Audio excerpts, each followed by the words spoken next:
Good morning guys! Today magluluto ako ng giniling. Instead nilalagay ko carrots ay ilalagay ko hotdog. Well, bago ko simulan, sasabihin ko lang back to reality na tayo. Tapos na ang 2 araw na bakasyon sa Nueva Ecija, sa San Jose, at ngayon ay back to cooking na naman tayo.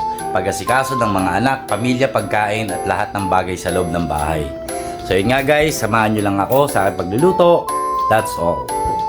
At ito na nga ay hiwa ko na ang carrots at yung hotdog at ang bell pepper, bawang at sibuyas. So, ito pinalalambot ko na lang yung aking ground pork kasi nilagay ko yan sa freezer, so nagpa-frozen siya.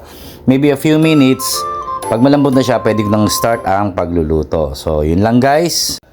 Let's go! Ilaglag na natin ang bawang, isunod ang sibuyas, at ilaglag na rin ang giniling na baboy at lagyan ng paminta, ng patis at bechin, at ilaglag na rin ang bay leaf at lagyan na ng tomato sauce.